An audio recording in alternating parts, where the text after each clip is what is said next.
Boa noite, pessoal. Boa noite a todos. É muita alegria ver todos vocês aqui em mais uma aula da Escola Urântia, mais uma noite de aprendizado, de crescimento espiritual. E hoje o Marcelo vai fazer para a gente a apresentação da segunda parte da aula sobre o documento 167, a visita à Filadélfia. A semana passada já foi tão bom, com certeza hoje vai ser melhor ainda. Então, todos muito bem-vindos. Vamos lá, Marcelo, é com você. Tá ok. Obrigado, Sueli. Boa noite a todos. Boa noite, Então, boa noite, semana Marcelo. passada aí a gente já começou, boa noite, nós começamos aí o estudo do documento 167. Agora essa segunda parte aí, uma parte bastante intensa, com muito aprendizado, várias mensagens, e vocês fiquem à vontade também aí para contribuir, para qualquer dúvida, qualquer contribuição que queiram fazer aí. É só levantar a mãozinha. Eu pediria daí para a Sueli controlar aí o pessoal que Com quer falar, certeza. porque eu vou estar olhando a tela a partir de agora e não vou estar olhando o Pode deixar. pessoal.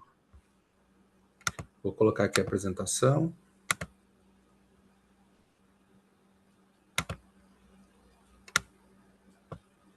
Já está aparecendo aí? Já. Ok, beleza. Então vamos adiante. O módulo 4.7.6, documento 167, a parte 2, visita a Filadélfia. Bom, então na semana passada nós já falamos aí sobre as 4 primeiras sessões, e para essa semana agora restaram mais 3 sessões, que é a caminho de Betânia, né, abençoando as criancinhas, a conversa sobre os anjos. Então, recapitulando, na sessão 4, Jesus tinha acabado o serviço na sinagoga no domingo à noite, quando chegou um mensageiro de Davi, que entregou uma mensagem vinda de Betânia, das irmãs de Lázaro, informando que ele estava muito doente. E Jesus, então, aguardou um pouco, 2 dias, para começar o caminho lá, como foi explicado já nessa sessão 4, porque que ele aguardou. Nesses documentos, nessas sessões de hoje, do documento 167, nós vamos ver algumas passagens aí que são bem fortes, como essa que fala, né, que é por isso que um homem deve abandonar o seu pai e a sua mãe para unir-se à sua esposa, para que os dois sejam como um. Isso aqui é uma frase bem forte. E também essa bem conhecida, né, deixai virem a mim as criancinhas, não as proibais, pois delas é o reino do céu. Bom, o período todo desse documento, ele transcorreu do dia 22 de fevereiro a 2 de março do ano 30, que é o último ano de Cristo aqui em Urântia, né? Então, esse documento vai acabar no dia 2 de março, e um mês depois, praticamente, Jesus volta a Jerusalém, onde ocorre todo o processo do julgamento, crucificação e ressurreição. Então, foram das últimas viagens de Jesus e os apóstolos, né? Depois dessa viagem para Betânia e do que vai acontecer no documento, no próximo documento aí, sobre a ressurreição de Lázaro. Depois disso, ele ainda volta para a Perla, e depois, nesse meio tempo aí, vai a Perla e depois volta de novo a Jerusalém. Então, a gente está nas últimas viagens de pregação. E nessa segunda parte, nós vamos abordar apenas o que aconteceu em 2 dias, que foi a saída de Filadélfia no dia 1º de março, uma quarta-feira, de manhã cedo. Depois eles pernoitaram nessa quarta em Jericó, e no dia 2, então, chegando à noite em Betânia. Então, esse foi o trajeto aqui, nesses 2 dias, né, saindo de Filadélfia para Jericó. Isso aí dá quase 50 quilômetros. de distância, então realmente o pessoal caminhava bastante, né? Se a gente considerar uma velocidade de 5 quilômetros por hora, são 10 horas de caminhada e mais as paradas no meio e tudo. Então o pessoal saía bem cedinho mesmo e ia até de noite caminhando aí para conseguir fazer esses percursos a pé. Bom, começando então a sessão 5, né? A caminho então da Judéia, de Jericó, Jesus foi seguido por um grupo de quase 50 dos seus amigos e inimigos, né? Porque alguns fariseus estavam também ali presentes na Filadélfia, ali, com um grupo grande de seguidores, e desse grupo grande, que na época que, no dia que Cristo chegou a Filadélfia, ele estava com 600 pessoas que vieram desde Perla e acompanhando e agregando nessa comitiva que foi para Filadélfia. E desses 600 aí, 50 então foram em direção a Betânia junto com Jesus. E durante a hora do almoço da quarta-feira, ele falou aos apóstolos e para esse grupo de seguidores sobre as condições para a salvação. E ao final dessa lição, ele contou a parábola do fariseu e do publicano, coletor de impostos. Aqui, fazendo um parênteses, né, e talvez em algum momento alguém tenha falado um pouco sobre isso, mas eu vou recapitular, já que é falado bastante aí na figura dos fariseus, né? Então, quem eram os fariseus? Os fariseus eram um grupo religioso e político que seguiam muito, valorizavam muito assim as tradições, os rituais, né, as tradições orais dos antepassados judeus. E fariseu, ela é uma palavra assim que vem do hebraico da palavra perushim, que é derivada, a raiz dessa palavra do hebraico é parash, que significa separar, afastar, segregar. Então, os fariseus, o significado deles seria os separados, vamos dizer, segregados, né? O que dá essa conotação assim que eles já se viam como diferentes das pessoas comuns, né? Como pessoas especiais, porque eles seguiam os rituais, as regras ritualísticas, toda essa questão, né? E os publicanos, por outro lado, né, que essa parábola fala dos fariseus e dos publicanos, os publicanos eram judeus que faziam o papel de cobrar impostos a serviço da coroa romana, né? Então, eles eram vistos assim como pessoas más, né? Porque ficavam em cima do povo, cobrando sobre vendas, sobre serviços, sobre as posses das pessoas. E alguns publicanos, inclusive, não eram muito corretos, que eles extorquiam o povo, cobravam acima do que era devido para ficar com alguma parte para eles aí, que seria um enriquecimento ilícito, né? Então, os publicanos eram muito mal vistos e até considerados traidores do povo judeu. E também, como curiosidade, né, dentre o grupo de apóstolos de Jesus, um deles era um publicano, cobrador de impostos, que era o Mateus Levi.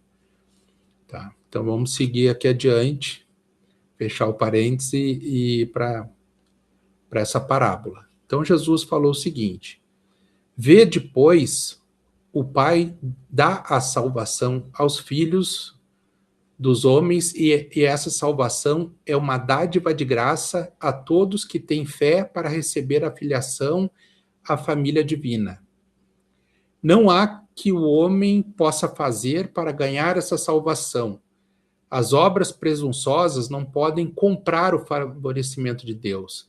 Nem o excesso de orações em público compensará a falta de fé viva no coração. Aos homens podeis enganar com as vossas obras externas, mas Deus vê dentro das vossas almas. Né? Então, Jesus, ele, vamos dizer, ilustrou toda essa questão da salvação, e ele vai começar com essa parábola e deixando bem claro que é uma dádiva de graça de Deus, né? Não é uma coisa assim, a salvação não é uma coisa que possa ser comprada, né, por obras externas, né? Muitas pessoas vamos dizer, parecem, né, ou passam uma imagem para as pessoas, né, como pessoas que são de Deus, que fazem o bem, que rezam, mas o que realmente vai definir a graça da salvação é a fé viva no coração, que não adianta ter demonstrações externas, obras presunçosas e não ter a fé viva. E isso aí é Deus vê nas almas das pessoas. Não tem como ele ser enganado com coisas externas. O que lhe estou dizendo, Jesus continuando, é bem ilustrado pelos dois homens que foram ao templo para orar. Um era fariseu e o outro publicano. O fariseu permaneceu de pé e orou para si: ó Deus, agradeço-te, porque eu não sou como o resto dos homens, opressores, ignorantes, injustos, adúlteros ou até mesmo como esse publicano. Jejuo 2 vezes por semana e dou dízimo por tudo que ganho. O publicano, no entanto, permaneceu distante, sem atrever-se sequer a levantar os olhos para o céu, batendo no peito e dizendo: Deus, seja misericordioso com um pecador como eu.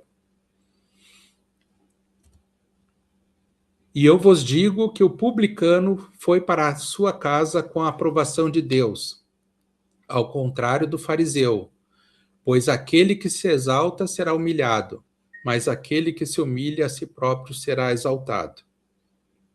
Então, essa parábola breve, ela mostra bem essa questão aí daqueles, né, que seria o fariseu, que valorizam ações e atos externos e se colocam acima dos outros, achando que esse que é o caminho da salvação, porque ele jejua, porque ele dá o dízimo, está comprada a vaga dele, está comprado o bilhete de salvação, e justamente aí mais uma vez, né, Cristo falou também lá quando ele se referiu ao de jejum lá com o fariseu, na seção 2 desse mesmo documento, que quem se humilha a si próprio será exaltado, e aquele que se exalta será humilhado. Então, mais uma vez, ele reforça isso, e mais para frente também Jesus vai no sentido, né, de falar dessa questão aí da postura, da humildade, e que o que é construído na alma é que é a verdadeira riqueza que vai ter o valor espiritual e o valor para a salvação. Naquela noite, em Jericó, né, então eles se deslocaram durante o dia, saíram de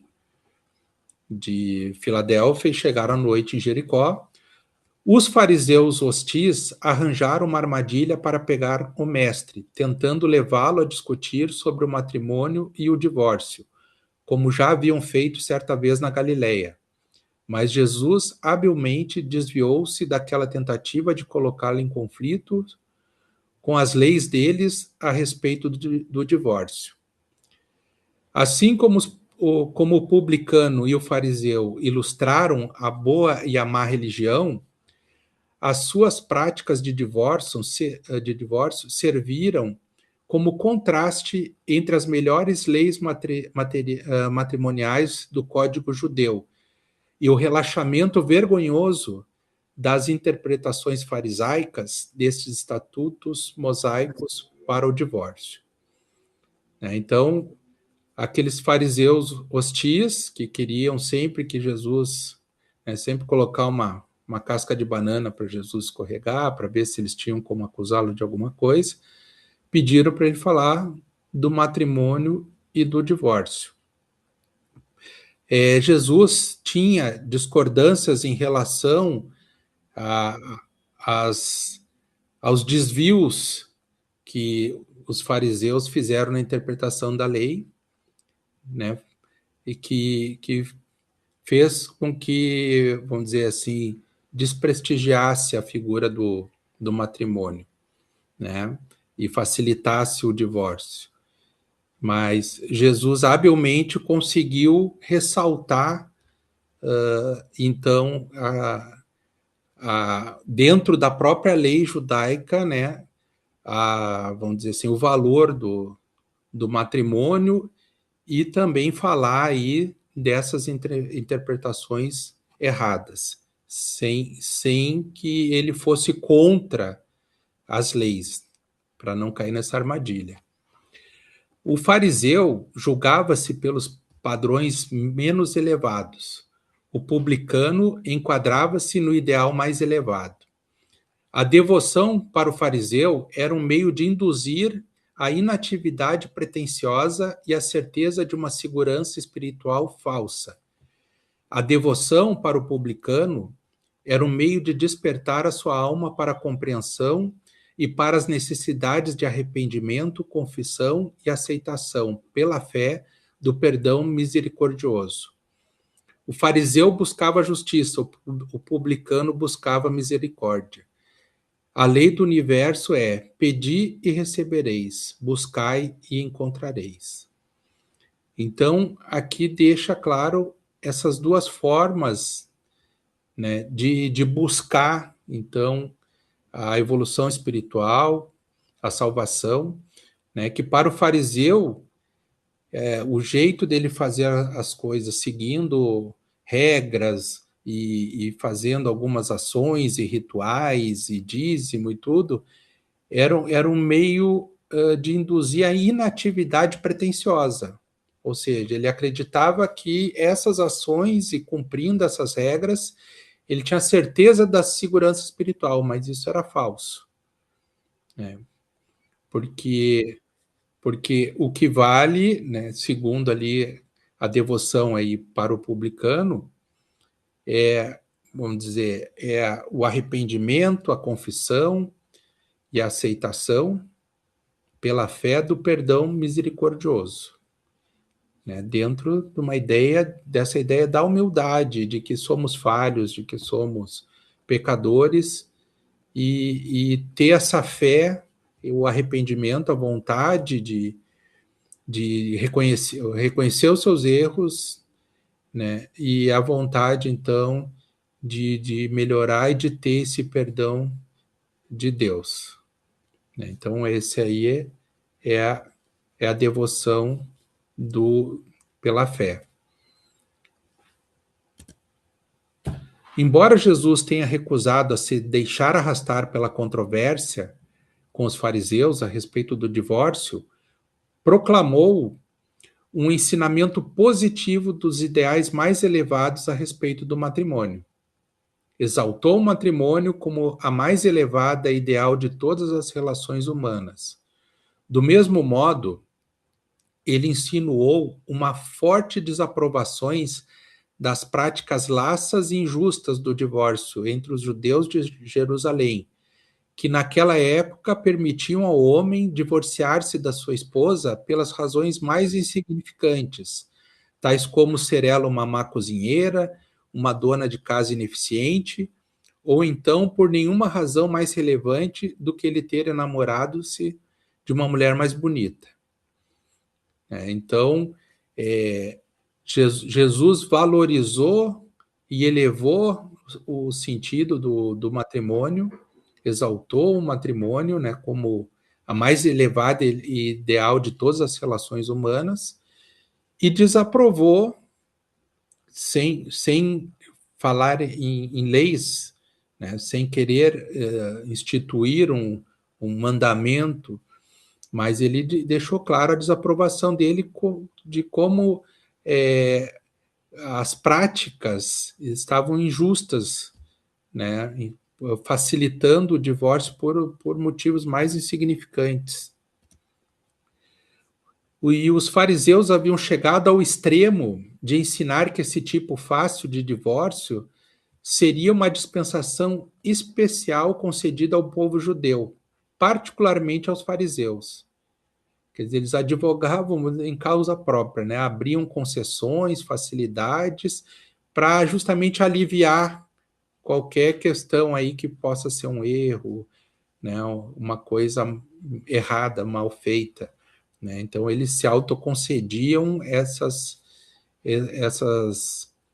vamos dizer, dispensações aí. E assim, quando Jesus negou-se a fazer pronunciamentos sobre o matrimônio e o divórcio, ele denunciou severamente essas fraudes vergonhosas da relação matrimonial e apontou a injustiça delas para com as mulheres e as crianças. Ele nunca aprovou nenhuma prática de divórcio que desse ao homem qualquer vantagem sobre a mulher. O mestre apoiava os ensinamentos que tratavam as mulheres em igualdade com os homens. Embora Jesus não tenha oferecido novos mandamentos regendo o matrimônio e o divórcio, ele concitou os judeus a viverem de acordo com as suas próprias leis e ensinamentos mais elevados. Ele recorria constantemente ao registro das escrituras, nos seus esforços para aprimorar as práticas existentes deste comportamento social. Ao sustentar, assim, os conceitos elevados e ideais do matrimônio, Jesus evitou habilmente o conflito com seus contendores sobre as práticas sociais, representada tanto pelas leis escritas quanto pelos privilégios do divórcio que eles tanto apreciavam. Então, Jesus ele pegava as próprias leis, os próprios ensinamentos mais elevados das Escrituras e trazia isso, como ele já fez em outros momentos, que ele valorizava aquilo que era certo, dava realce, dava destaque ao registro das Escrituras que realmente estavam em linha com o que era certo. Né?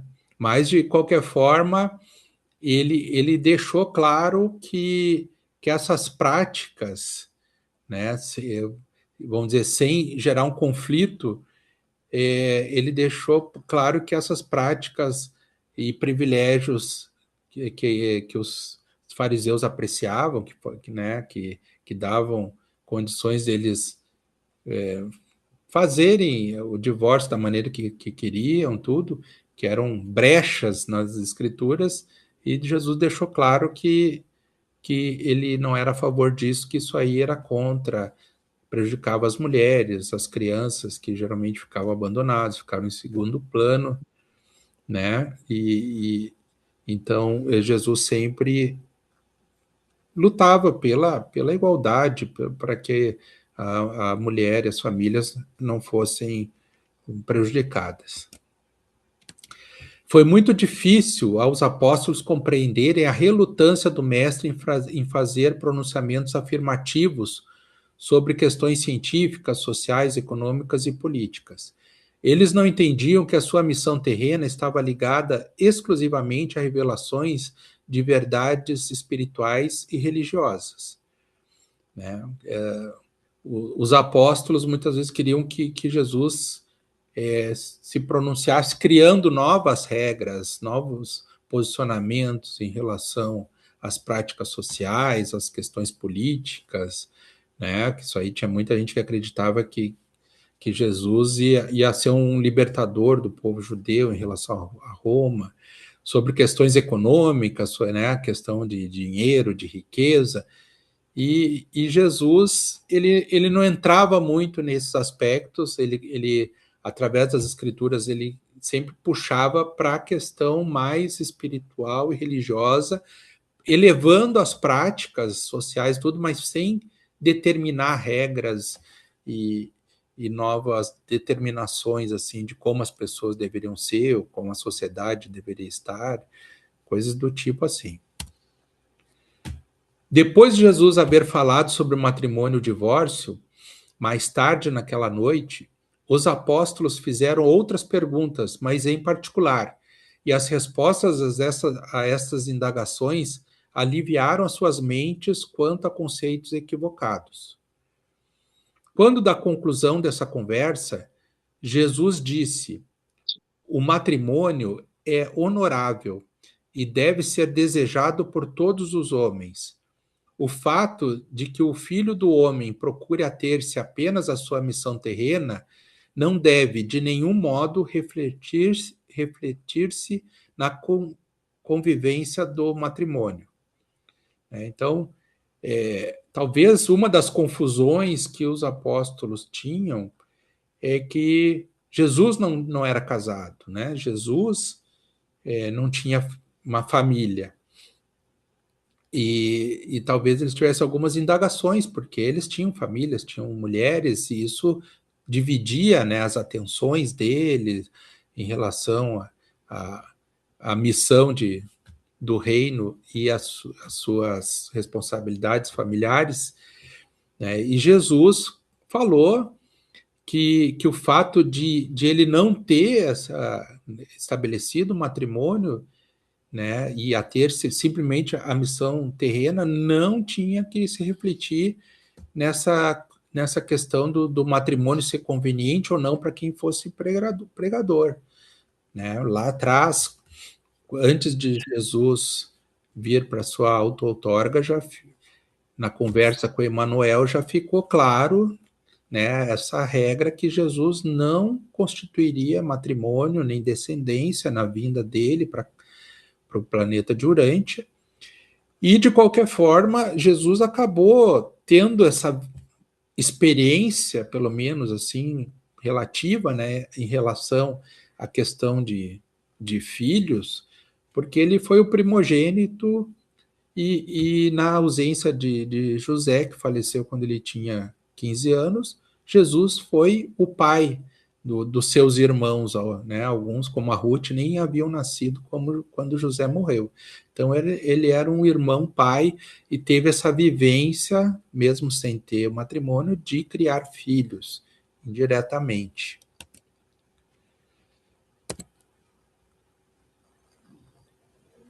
Aqui, continuando, né?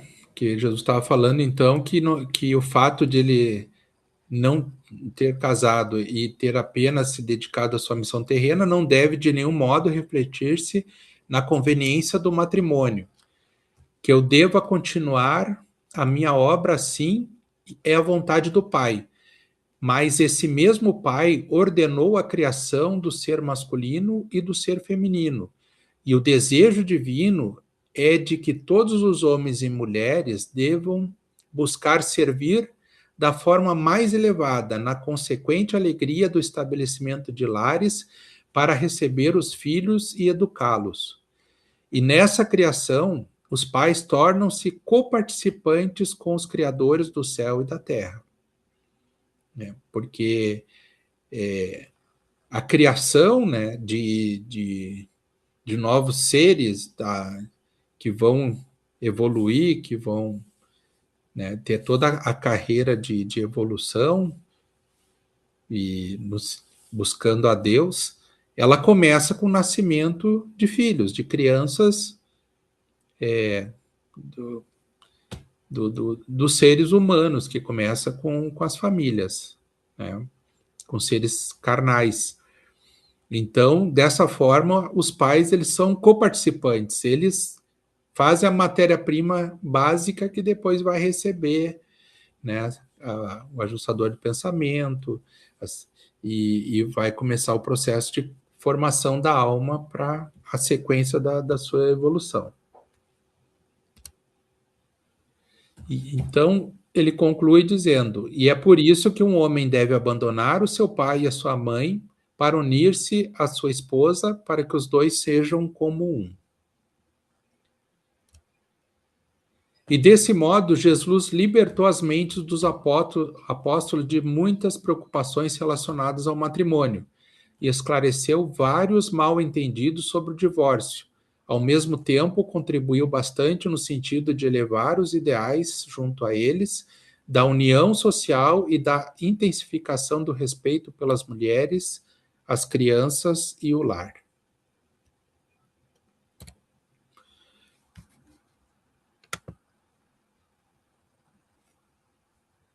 Bom, pessoal, eu vou parar um pouquinho aqui o compartilhamento.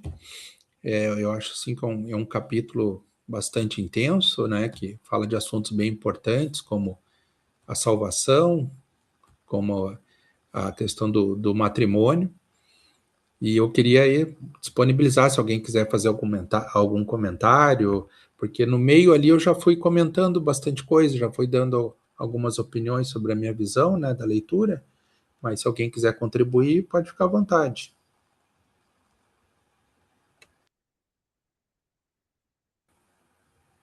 Tá tranquilo? Então, vamos adiante então para a próxima sessão. A Lilian quer falar. Sim, tem gente aí Então, querendo falar. ali tem uma parte, agora nessa penúltima, eu acho, ali fica bem esclarecido, né, que Deus criou o homem e a mulher, né? Sim, sim. E- Ele criou o homem e a mulher, e também a parte que diz que o casamento puxa, eu me esqueci agora da frase, mas Quer que eu compartilhe? é Casamento é honorável. Vai falando aí que a gente vai achando. que é uma, deixa eu ver. A anterior tá, não, a anterior. Ó, aqui, né, que ele fala, mas esse mesmo pai ordenou a criação do ser masculino e do ser feminino. E o desejo divino é que todos os homens e mulheres devem buscar servir de forma mais elevada, tá, do estabelecimento de lares. Então, que aqui ele colocou todos, né? É interessante isso. Colocou todos os homens aqui. E dá a impressão que é para todos formarem família, né? É, Na consequente alegria do estabelecimento de lares e tal. Agora, um pouquinho antes, também ele fala sobre a importância do casamento, né? O quanto é a mais bela das relações humanas, alguma coisa assim. Ah, é que é honorável, acho que é essa, né? É, Não, é essa, Yara. Acho que é um pouco para é, frente, então, agora. peraí. mais para frente, eu acho. Hum, peraí. Eu estava olhando o significado de É, honorável, que é. é, Aqui. O matrimônio é honorável e deve ser desejado por todos os homens. Aham, é Aqui, isso. aqui ele fala que o fato dele, né, de Jesus, É.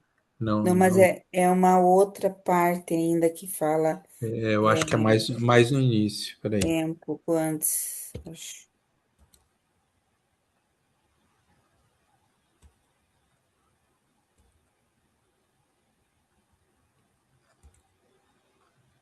Ah, mas eu, Aham. ah, tá. É, é, Eu vou ver, essa eu vou procurar aqui, daí eu volto a falar, que eu achei muito bonito. tá Daí certo. eu vou dar a palavra para o Aélio, que ele quer falar. Quem sabe ele também fale sobre essa parte.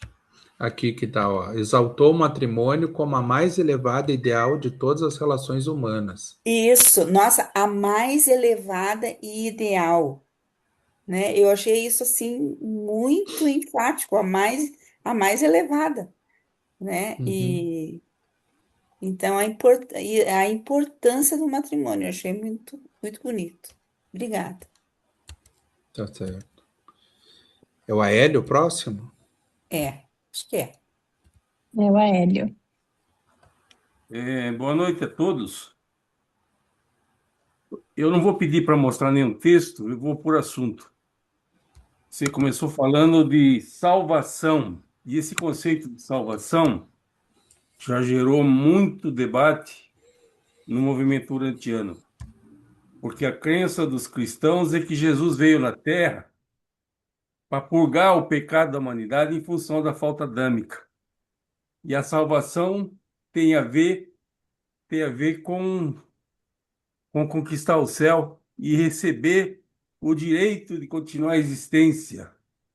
Então, eu gostaria que você falasse um pouquinho sobre salvação, dentro do contexto do ensinamento do texto 167, não apenas uma citação, mas pelo menos colocar claramente essas diferenças. Tenho mais uma outra dúvida que também foi colocada. A questão do divórcio também foi citado e foi falado de comportamentos masculinos e de desrespeito à mulher. E efetivamente, praticamente, Jesus condenou, mas condenou o quê? Condenou o divórcio ou condenou o comportamento masculino de desrespeito à mulher? Na sequência, também correlacionado sobre o casamento. Então, está falado, a Lília acabou de trazer esse assunto como sendo uma coisa muito importante, mas também foi passado ao largo se o casamento tinha a ver com promiscuidade, com celibato, como uma maneira de contestar a promiscuidade. Enfim, e também falar um pouquinho sobre, em relação ao casamento e o divórcio, sobre o direito da mulher de se divorciar do homem por assuntos relacionados a sentimentos. Ela deixou de amar, ela deixou de gostar, como é muito comum hoje em dia. Efetivamente, o casamento pode se romper, não somente por incompatibilidades, mas simplesmente acaba a paixão, acaba o amor. E também relacionar o casamento à proteção aos filhos, como uma instituição que tem muito a ver com a preservação dos filhos, tem a ver com a educação dos filhos, tem a ver com a manutenção, da sociedade, dos valores da sociedade. Eu tinha mais para dizer, mas me parece suficiente. Obrigado. Aqui eu Obrigado. quero. Oi, Não sei se o... Marcelo. Sim, não sei se o Acho Roberto estava com a mãozinha ali também. o Roberto também tá. Então, Depois, não sei se o Roberto. Marcelo vai responder o Aélio, depois é o Roberto e depois a Yara. Acho que dá para depois responder em bloco, aí pode ter coisas Tá bom. interligadas, né? Então, eu falo, então, Sim, olha, eu vou dar uma interpretação a respeito de casamento, de matrimônio, e a minha pergunta é o que vocês acham dessa visão, tá? Na Igreja Católica tem 7 sacramentos e o matrimônio é o sexto. O matrimônio é um sacramento da Igreja. Já o casamento, você pode fazer o casamento no cartório. O casamento, nesse sentido, é um ato civil. Então, aí vai a minha interpretação, tá? Na palavra casamento tem a palavra casa. E às vezes eu interpreto casamento como homem e mulher morando na mesma casa. Agora, na palavra matrimônio, tem o radical semântico matre, que significa mãe. Então, eu associo o matrimônio com a maternidade, a paternidade, e com uma interpretação. Tem uma passagem bíblica que diz mais ou menos assim: e os dois se uniram numa só carne, até que a morte os separe. E o que Deus uniu, o homem não separará. Eu interpreto da seguinte maneira: e os dois, o pai e a mãe, se uniram numa só carne, a carne do filho, biologicamente, geneticamente, em cada célula do corpo do filho, metade dos genes é do pai e metade dos genes é da mãe. Então, de fato, quando ocorre o matrimônio e a maternidade, os dois, pai e mãe, se uniram na mesma carne, a carne do filho, até que a morte do filho separe. Então, essa interpretação e essa distinção entre matrimônio de pai e mãe que gera filho e casamento de homem e mulher vivendo na mesma casa. É sobre isso que eu quero saber o que vocês acham dessa interpretação. E eu vou concluir que Jesus disse aí que a relação do matrimônio e esse nosso serviço de amor de pai e mãe para criar as crianças e para co-criar com Deus mais personalidades para a família universal. Na Índia, em geral, nas igrejas, e na Índia também é muito respeitado.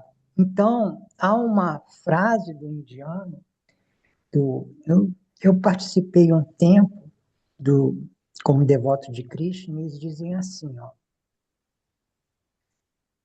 da irreligiosidade provém a promiscuidade. Da promiscuidade vem a prole indesejada. Da prole indesejada vem a má educação. E da má educação vem a ruína do mundo.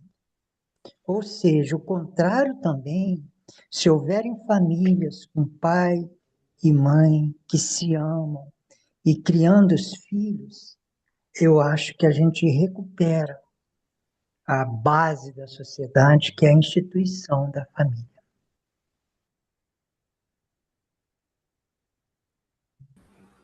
Ok, beleza. Yara? Eu prestei atenção na palavra honorável. O que é um casar? O que é essa perspectiva honorável, né, colocada aqui? É, venerável, que se honra.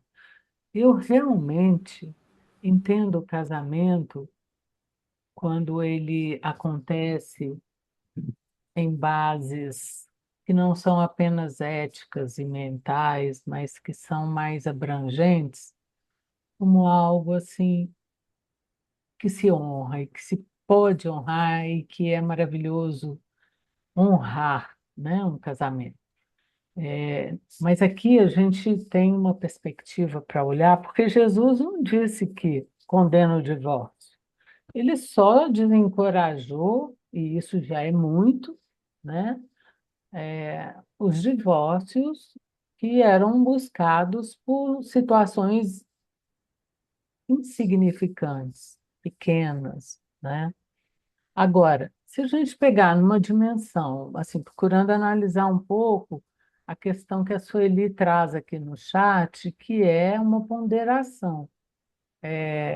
Aqui, a gente não pode esquecer que a missão de Jesus era transformar o interior humano, não reformar sistemas externos diretamente.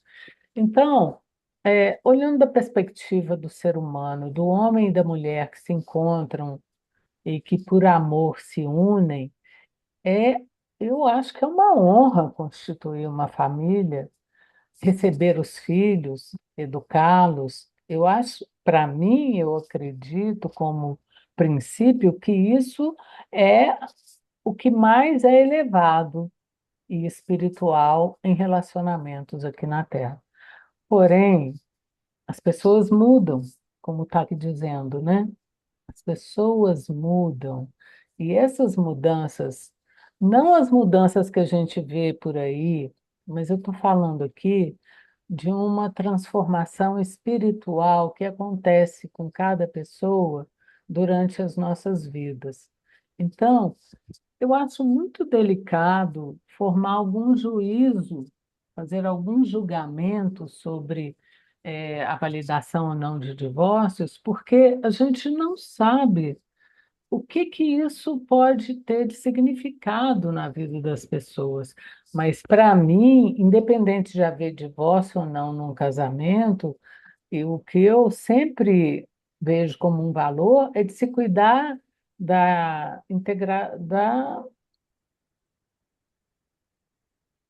Está me fugindo a palavra aqui, está fugindo.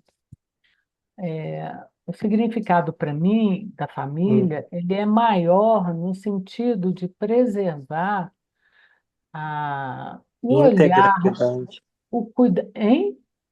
Integralidade?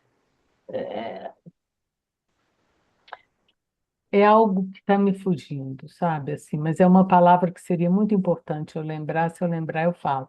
Mas eu acho que o importante é a gente ter com as famílias, com as nossas famílias e como membros de famílias, esse sentimento que Jesus traz, né, que passa pela fé, que passa por um lugar do coração de cada um, que é querer fazer a vontade do Pai e de amar ao outro como o Pai nos amou.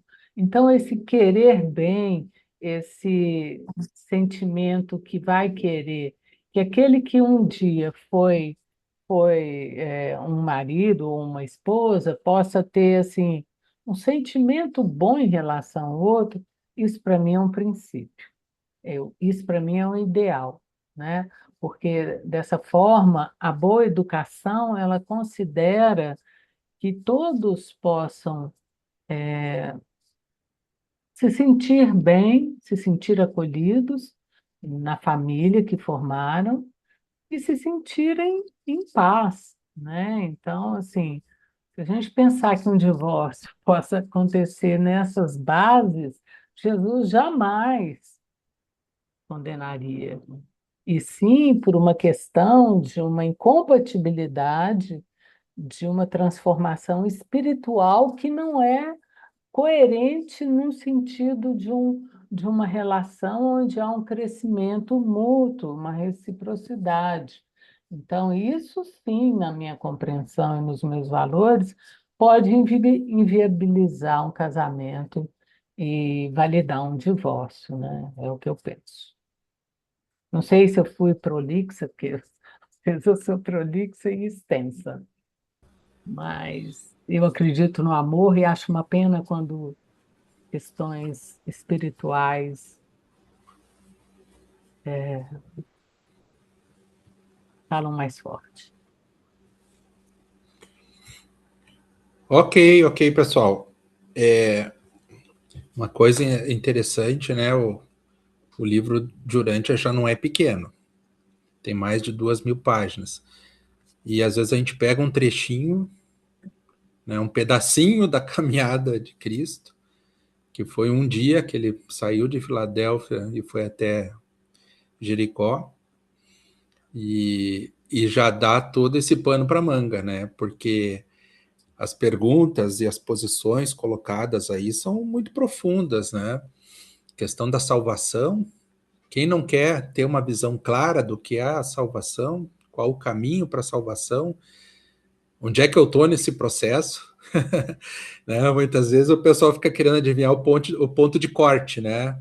Onde é que eu tenho que chegar para ir para a salvação ou não? Né? E essa questão também profunda da vida, né? Da vida em família, né? Do qual o objetivo das relações que a gente tem. Então, realmente são coisas muito profundas. Em relação aí à questão da salvação, que o Aélio colocou algumas questões aí, é logicamente que o entendimento que existe na sociedade como um todo, né, é bem distorcido em relação ao caminho da salvação, né, que como se realmente a nossa a humanidade estivesse devendo, mediante uma grande falha, um grande pecado realizado por outros, mas na verdade o caminho da salvação é um caminho individual, um caminho pessoal de desenvolvimento nesse trajeto que nós começamos como seres mortais físicos e passamos então um processo de formação da nossa alma, e o que vai determinar a nossa salvação é essa alma que a gente está desenvolvendo, que nível que ela chegou,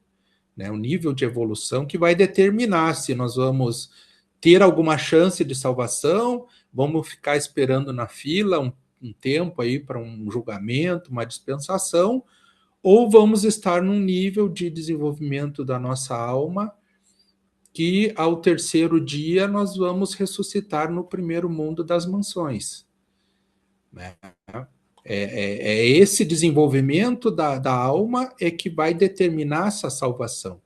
E como que é esse desenvolvimento da alma? Quais são os pré-requisitos? Primeiro, a pessoa, para ser salva, ela tem que querer, ela tem que desejar, tem que estar consciente, acreditar em Deus, e esse documento, ele fala bastante da questão da fé, né? Que não adianta, tu não vai te salvar pelo caminho dos rituais, de rezar de madrugada, de dar o dízimo, isso aí tudo não tem valor, essas ações externas. O que realmente vai fazer essa diferença, essa possibilidade de salvação, é a construção interna, é a fé que vem de dentro, que está no coração, e o desenvolvimento da alma, que é o corpo que vai sobreviver. É, né, o teu próximo corpo, aí o corpo moroncial. Então, aqueles que estão em pecados, fazendo muita maldade, né, que não acreditam em Deus, não acreditam na eternidade da alma e tudo, não estão construindo uma alma, eles vão ter um retalho, um frangalho que muitas vezes, mesmo com toda a misericórdia do mundo, pode ser que não seja suficiente ou viável. Quem vive na iniquidade, né, talvez não tenha chance, até pode acontecer de ser abandonado pelo ajustador antes de morrer, até porque, tipo, esse aqui não tem solução, o ajustador não vai ficar perdendo tempo até o final da vida daquele corpo, porque não tem condição de formar nenhuma alma. Então, a salvação, a meu ver, né, é esse caminho individual de formação da alma com a fé, a vontade da vida eterna e a vontade de chegar a Deus. Sobre a questão aí do divórcio, existe, né, a possibilidade do divórcio na lei judaica. O que Jesus reprovou é justamente essas interpretações assim, laças, que ele chamou, né? Que são motivos insignificantes que desprestigiam e tiram, então, a força, a importância do matrimônio, que é considerado ali no texto como, né, até a Lilian reforçou, como a mais elevada e ideal das relações humanas, né? Mas isso dentro de uma visão ideal. A gente sabe que a nossa sociedade, né, a gente tem aí as nossas possibilidades de escolha, nem todo mundo opta por formar uma família, por ter um casamento, né, para a criação de filhos, mas este seria, vamos dizer, a função assim mais importante, não só dentro dessa funcionalidade de se criar novos seres que vão se desenvolver e chegar a Deus, e povoando esse vasto universo que tem muito espaço ainda, muitas missões, né, para que esses seres finalizados possam fazer no futuro, mas também para o próprio aprendizado daquela alma, né? Educar filhos, criar filhos, isso aí é um processo riquíssimo, porque é um processo que nos equipara à relação que Deus tem conosco. Nós somos filhos de Deus e Deus cuida de nós. Deus quer o nosso bem, Deus nos ama. E o fato de ter filhos nos remete para essa mesma situação e nos leva a entender melhor a Deus e a evoluir melhor pela essa experiência de ter filhos. Tanto que quem for aí para o mundo das mansões, se não tiver passado por essa experiência de ter filhos, vai ter que passar por essa experiência lá no mundo das mansões, cuidando de crianças que estão lá nas creches, das mansões, porque é uma experiência importantíssima para entender a relação nossa com o Pai, com Deus, né? Bom, Marcelo, sim. eu gostaria só de completar, eu lembrei a palavra que eu queria trazer na hora que eu falei, eu posso? Claro. Rapidinho. Eu acredito que quando você fala no desenvolvimento da alma, né, a gente tem mais clara a possibilidade de caminhar no sentido e na direção da nossa integridade. Então, assim, fazendo um arremate aqui, eu acredito no amor que cada um possa sentir dentro de si e se unir em matrimônio, sim, com uma pessoa que também vai ser digna de ser amado ou amada por essa pessoa que se casa. E quando há possibilidade dessa relação, desse relacionamento, caminhar favorável à integridade, ao respeito e à integridade de cada um, eu acredito que nós estamos num bom caminho. Não havendo isso, eu compreendo o divórcio e valido o divórcio. Sim. Até como foi falado há pouco aí, um lar mal estruturado, né, vai conceber, vamos dizer, crianças que não, às vezes não são desejadas, que não são amadas e que não vão ser educadas. Então, não vai cumprir essa missão, porque a missão do matrimônio seria justamente isso: formar um lar harmonioso, ter filhos e educá-los para que cada geração vá evoluindo em relação às gerações anteriores. Né? Então, o casamento ele tem que ter essa finalidade e essa harmonia toda para o produto final, que é a educação dos filhos, ser de acordo com a vontade de Deus. Né?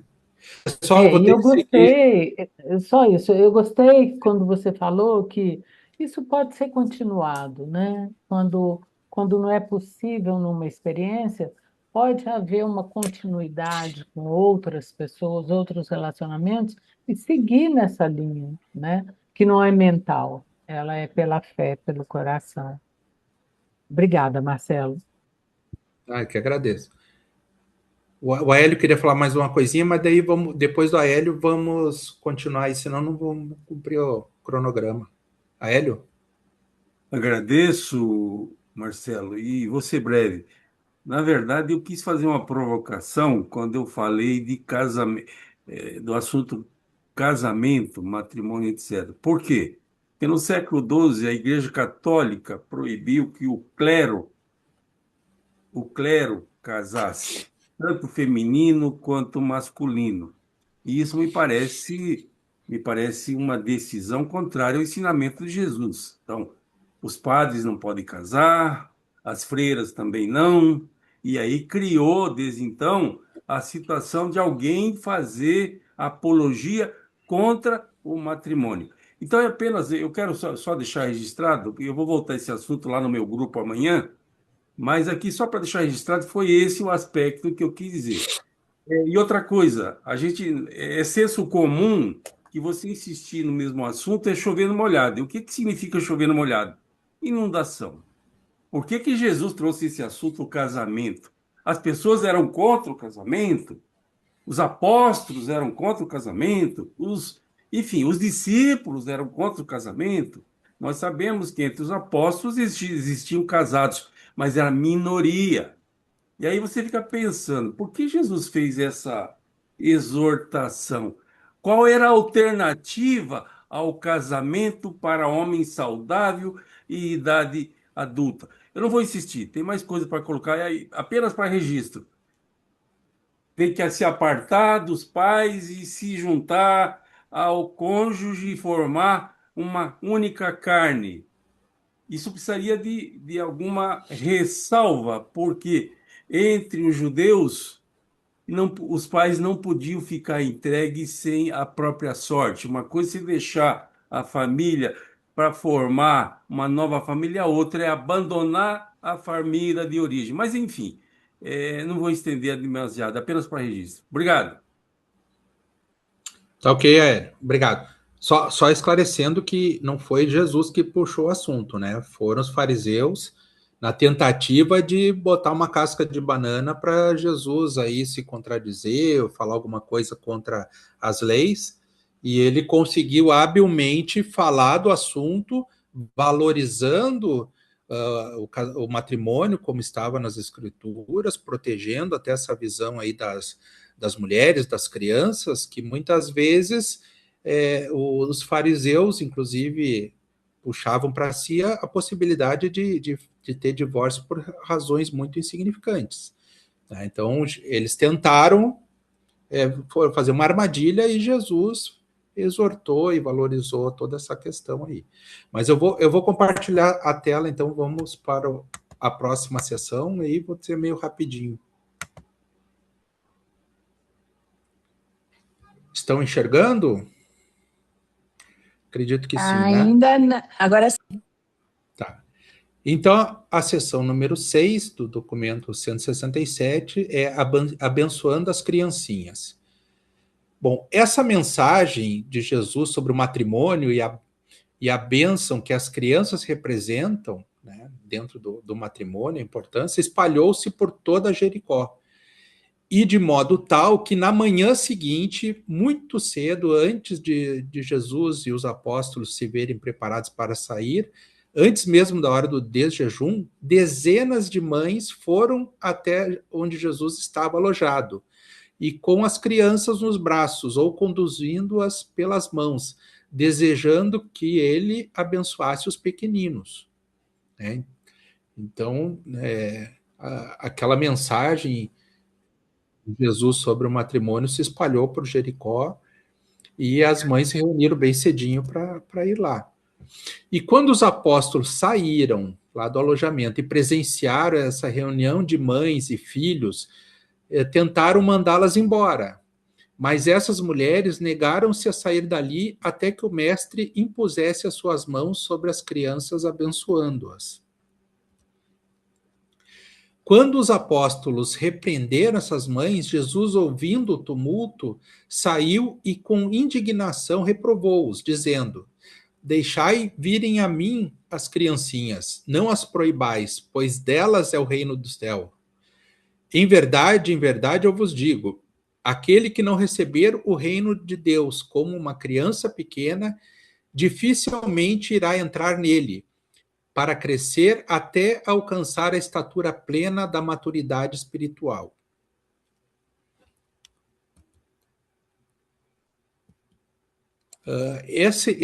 Essa fala de Jesus aqui, ela também, como todas, né, é bastante profunda, né? O que seria, dentro dessa visão da salvação, né, receber o reino de Deus, que é a salvação, como uma criança pequena? Qual que seria essa postura, né? Que ele volta na questão ali da humildade, né? De não achar que o jogo está ganho, mas também dá para pensar no seguinte: por mais que a gente se ache aqui evoluído, a super-alma que vai entrar lá no reino de Deus já por cima da carne seca, na verdade, o máximo da evolução que a gente pode ter aqui, quando a gente chegar lá, a gente vai estar no primeiro nível. A gente vai estar como uma criancinha que recém-nasceu lá nas próximas moradas, no reino, né?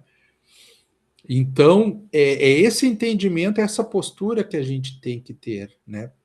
Porque muitas vezes a pessoa está aqui e tal, acha que eu sei um pouquinho mais, eu leio o livro de Urântia, eu estudei bastante religiões e tudo, e está se achando. Mas, na verdade, quando a gente chegar lá do outro lado, lá em cima, seja onde for, a gente vai estar como criancinhas, começando todo o caminho, porque essa estatura plena da maturidade espiritual é um processo de muita evolução. Para a gente sair do ser que a gente está hoje, aqui nessa condição, e chegar numa maturidade espiritual, é ser muito menos até do que uma criança, né?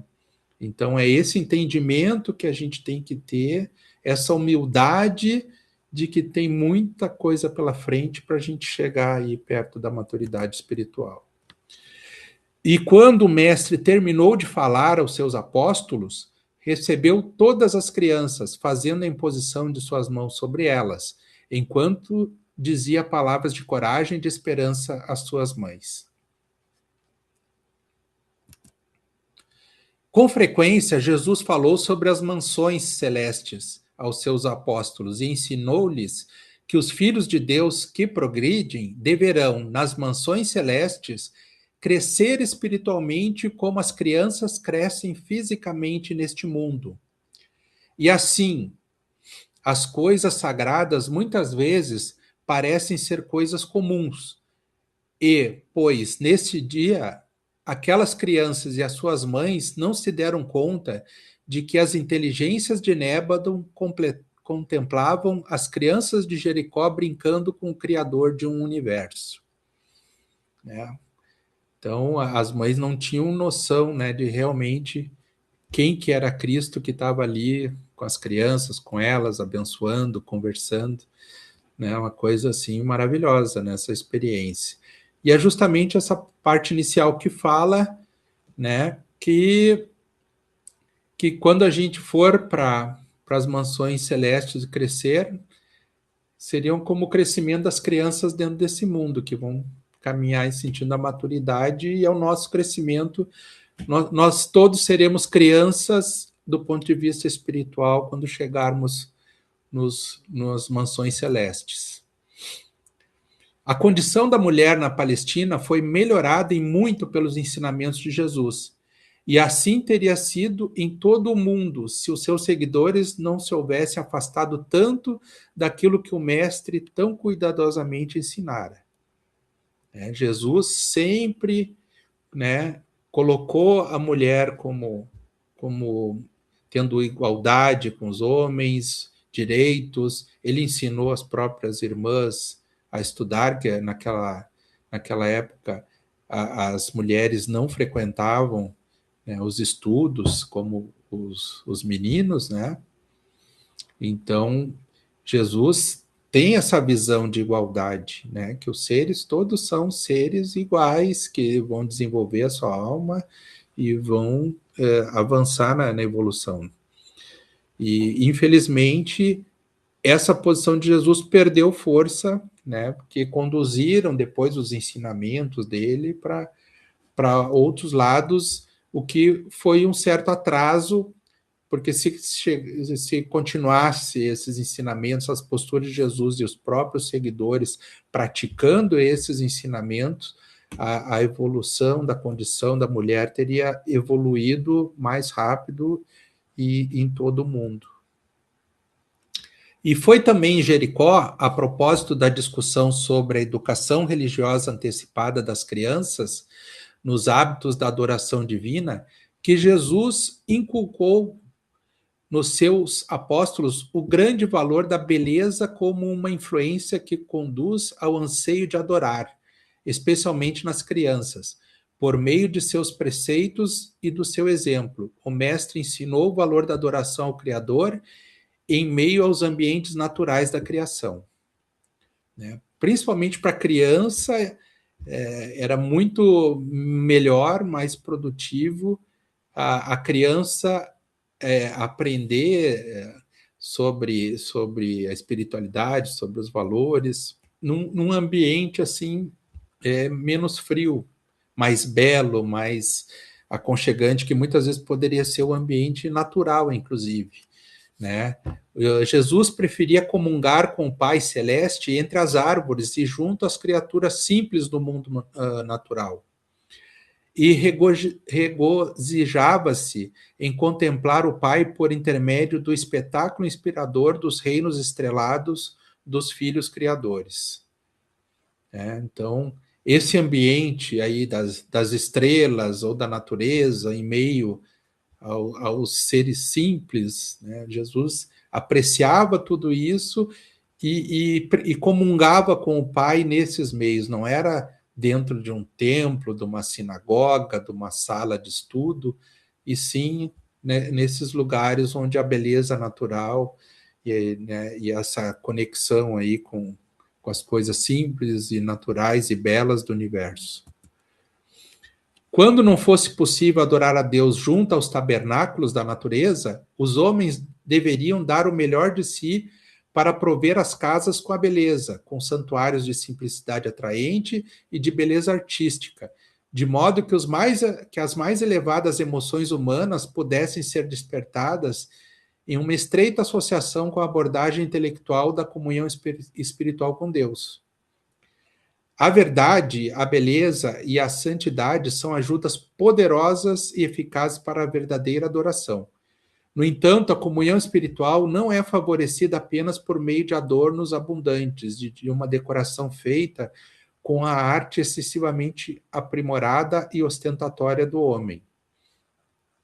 Né? Então, na falta de ter esses lugares aí, os santuários de simplicidade atraente, quer dizer, de simplicidade da natureza e tal, então uma alternativa seria criar santuários artísticos com beleza, né, em lugares ou na própria casa, onde pudesse ocorrer essa junção da adoração, né, com a beleza e a santidade, quando a beleza e a santidade são, vamos dizer assim, ajudas poderosas e eficazes para a verdadeira adoração.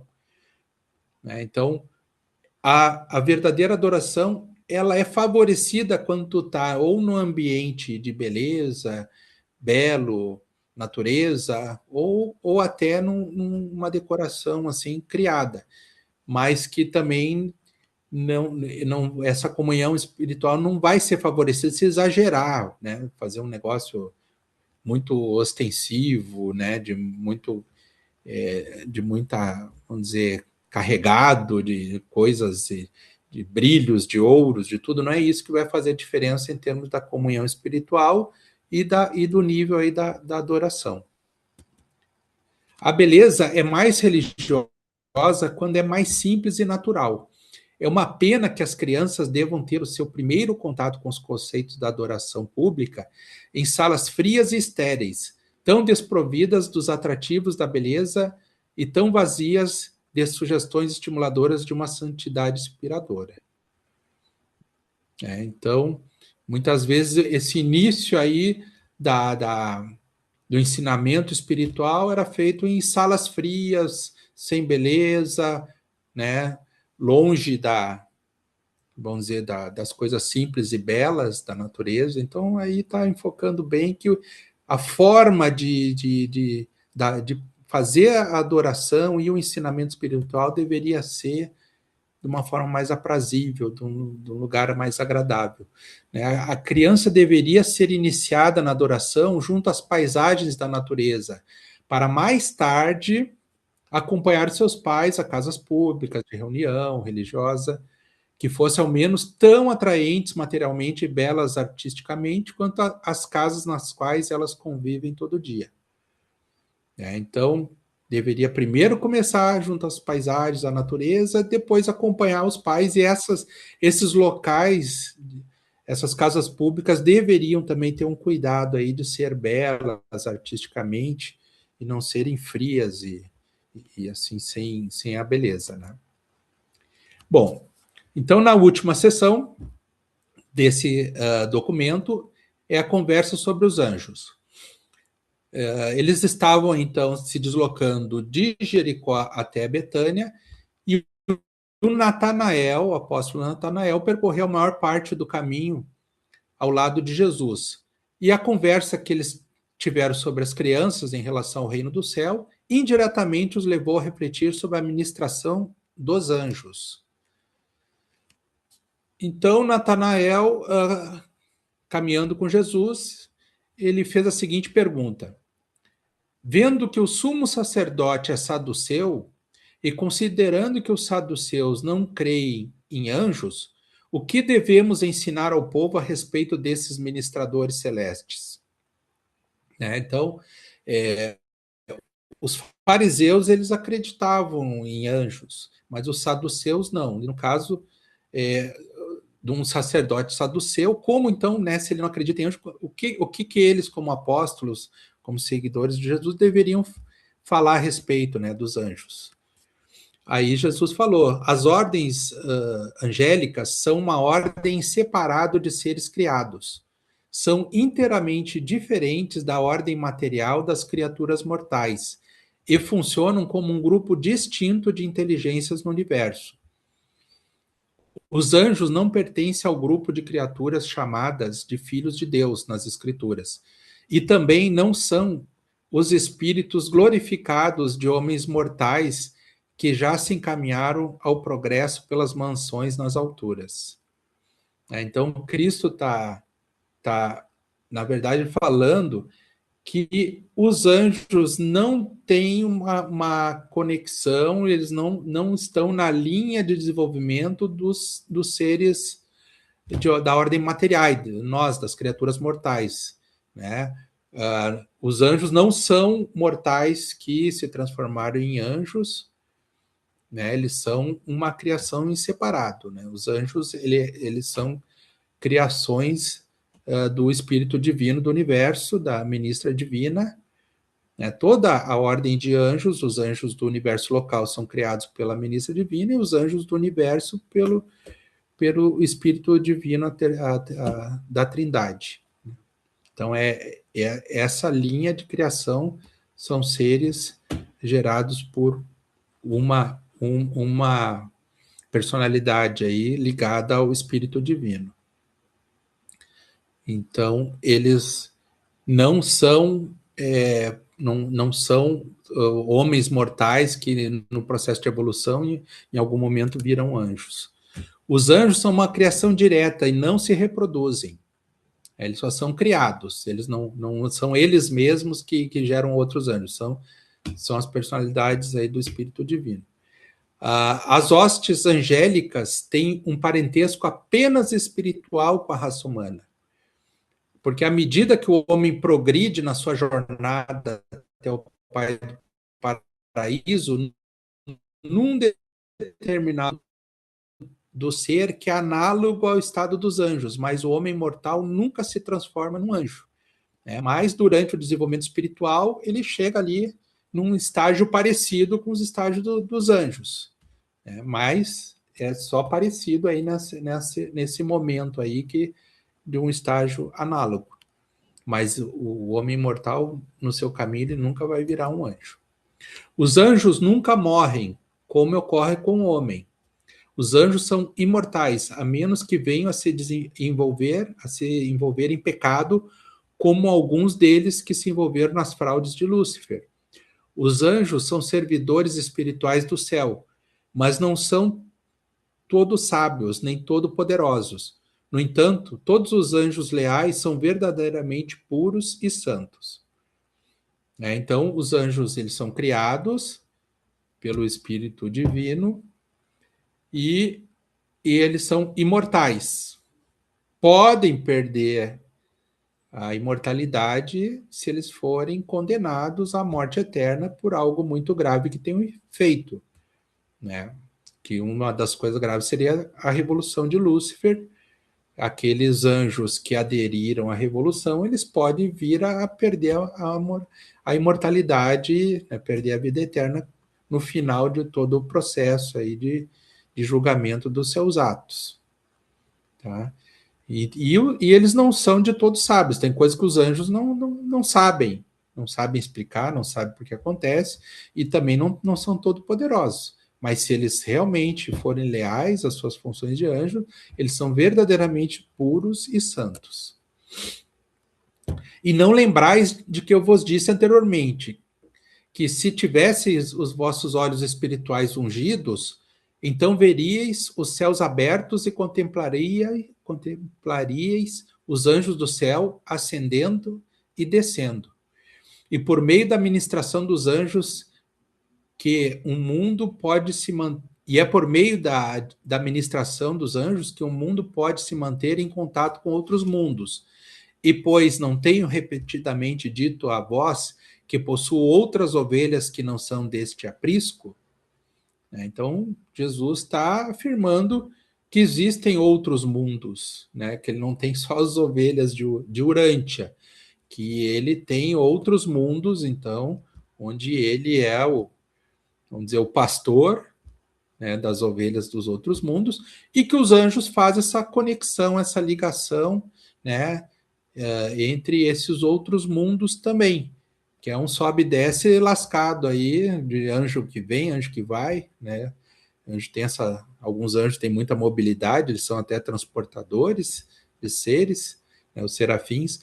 Então, se a gente pudesse enxergar, né, os nossos olhos tivesse poder espiritual, a gente veria esse mundaréu de anjos subindo e descendo e vindo para cá e indo para outros mundos. Esses anjos não são espiões do mundo espiritual a vos vigiarem, para depois irem até o Pai contar os pensamentos do vosso coração e descrever os feitos da carne. O Pai não tem necessidade desse serviço, pois seu próprio Espírito vive dentro de nós. Então, a função do anjo não é ficar contando para o Pai como é que a gente está e tudo, porque o Pai vive em nós. Ele sabe de tudo isso e não precisa. Então, o anjo não é um espião nesse sentido. Esses espíritos angélicos, contudo, atuam de modo a manter uma parte da criação celeste informada sobre os feitos de outras partes remotas do universo. E muitos dos anjos, ainda que funcionando para o governo do Pai e nos universos dos filhos, são designados para o serviço às raças humanas. Então, tem uma série de tipos de anjos que exercem várias funções, né, como transportadores e tudo, e tem anjos que também servem para a parte de comunicação, né, que levam informações ou que através dos anjos ocorre a comunicação de seres entre diferentes esferas. O cidadão lá está num sistema, né? E daí consegue conversar com alguém que está lá na capital do superuniverso. Essa comunicação se dá através dos anjos. Então, tem várias funções de ministração e toda essa questão. Então, Jesus não pôde dar toda essa magnitude de falar tudo que os anjos fazem e as funções e tipos de anjo, mas ele deu algumas linhas a respeito aí das coisas que os anjos fazem. Quando vos ensinei que muitos desses serafins são espíritos ministradores, eu não o disse em um sentido figurativo nem poético. E tudo isso é verdadeiro, independentemente da dificuldade que possais ter para compreender tais questões. Então, os anjos, eles estão aqui ministrando, ajudando os seres humanos, e é difícil, né? Porque eles não são vistos e às vezes não são nem entendidos. Muitos desses anjos estão empenhados no trabalho de salvar os homens. E, pois, eu não vos disse sobre a alegria dos serafins quando uma alma escolhe abandonar o pecado e começa a buscar a Deus. Então, eles estão aqui ministrando, estão na torcida, né? Porque é a alegria deles quando o ser humano então passa a trilhar o caminho de buscar a Deus e abandona aí a vida totalmente material, sem sentido, ou do pecado. Eu vos disse, inclusive, do júbilo na presença dos anjos do céu por um pecador que se arrepende, indicando com isso a existência de outras ordens mais elevadas de seres celestes que, do mesmo modo, se ocupam com o bem-estar espiritual e o progresso divino do homem mortal. Então, tem várias ordens que estão comprometidas, envolvidas, porque essa questão aí da salvação, da evolução do homem é o grande sentido, né? Dessa produção de seres que vão se salvar e vão evoluir e vão se desenvolver para chegar ao Pai. Esse que é o grande interesse e o empenho de várias ordens celestiais. Esses anjos ocupam-se também com os meios de liberar o espírito do homem dos tabernáculos da carne e escoltar a sua alma até as mansões do céu. Os anjos são os guias seguros celestes da alma do homem, durante o período desconhecido e indefinido de tempo que se interpõe entre a morte da carne e a nova vida nas moradas espirituais. Então, aquelas almas que já estão desenvolvidas no círculo 3 do desenvolvimento da alma, ela já tem o seu par de serafins individual, né? Que esses anjos, né? Vocês sabem que conforme o ciclo de desenvolvimento da alma, por exemplo, tu tá lá no nível 7 inicial, aí tu tem que compartilhar um anjo com 1000 pessoas. E à medida que tu vai evoluindo nos círculos de desenvolvimento da alma, até chegar no nível 3, tu tem aí o teu par de serafins particular, que daí quando o teu corpo aí se for, tu vai morrer, eles vão então ser quem vai escoltar a tua alma para o mundo das mansões e no terceiro dia lá vão ajudar a refazer o teu ser aí na ressurreição, né? E também vão ser os guardiões das almas que tiverem que ficar esperando por mais tempo em algum lugar aí, quando não tiver essa ressurreição em 3 dias, né? Então eles estão aí cuidando das almas até o processo da nova vida aí nas moradas espirituais. E Jesus teria falado ainda mais a Natanael a respeito da ministração dos anjos, mas foi interrompido pela aproximação da Marta. Ela havia sido informada de que o mestre aproximava-se de Betânia, por amigos que haviam visto o mestre subindo as colinas a leste, e ela agora se apressava para dar-lhe as boas-vindas. Como eu falei, esse assunto de anjos aí é muito extenso, tem vários tipos de anjos, várias funções, vários aspectos, e então ele não pôde aprofundar muito, até Natanael talvez não tivesse nem condições de captar tudo, né? Mas ele foi interrompido para a chegada da Marta. Então, nesse momento aí, encerra o documento 167, e agora ele está chegando a Betânia, e no próximo documento vai ter sobre a ressurreição de Lázaro, daí vai ter a sequência aí do estudo.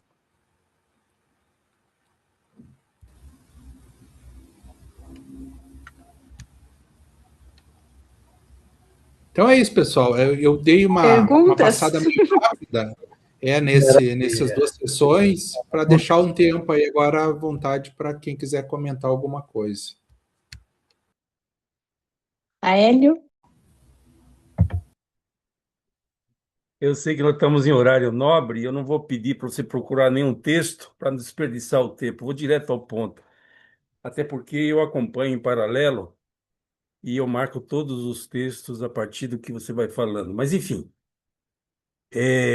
não vou desperdiçar muito teu tempo. O que eu quero falar, efetivamente, é sobre a pergunta do Natanael. E não precisa capturar o texto. Eu anotei e eu tenho aqui. Devemos seguir a orientação dos fariseus ou devemos seguir a orientação dos saduceus? E Jesus deu essa explicação completa, mas ele não foi objetivo com relação à pergunta. A resposta dele não foi objetiva deles. O que nós sabemos sobre os saduceus? Os saduceus eram um grupo radical, como se fossem os xiitas dos nossos dias aí lá no Oriente. Eles acreditavam tão somente nos escritos de Moisés, no Pentateuco, exclusivamente no Pentateuco, enquanto os fariseus acreditavam nas escrituras todas, ou seja, no Taná. Aí o que me gerou confusão foi que nos escritos de Moisés e no Pentateuco foi ensinado que a rebelião de Lúcifer provocou a expulsão do céu de 1/3 dos anjos que vieram parar na terra e atribuiu esses anjos acasalarem com os humanos e são, por assim dizer, os progenitores dos nefilins. Então, só estou colocando aqui para registro, não vou me estender.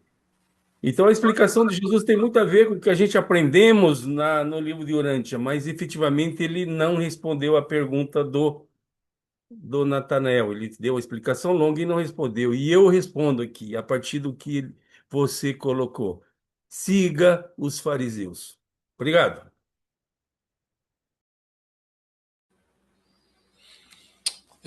Então, Hélio, eu vou meio que agora conversar aí, tentar responder um por um aí, porque nós já estamos aí na finaleira, e talvez não dê tempo aí para responder todos. Mas a questão, a pergunta do Natanael, ela foi muito direta, né?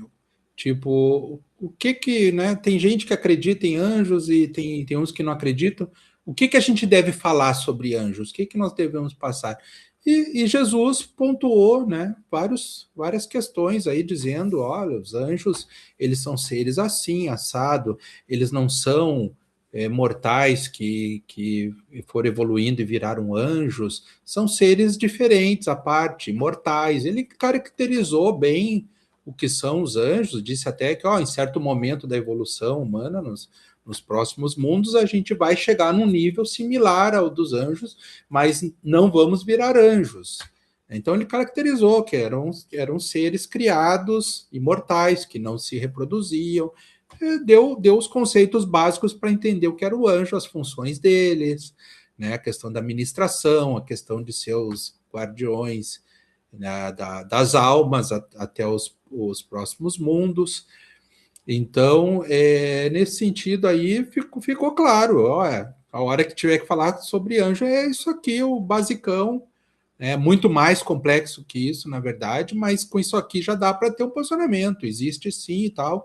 Né? E com relação a essas outras interpretações de outras fontes, né, na verdade, tem muita coisa que o livro de Urantia tem que é assim uma fonte que esclarece justamente uma série de confusões, porque aconteceu muita coisa na história da humanidade e em tempos muito remotos, né? A rebelião de Lúcifer há 200 mil anos atrás, e esse impacto foi sendo carregado, e Adão e Eva 38 mil anos atrás.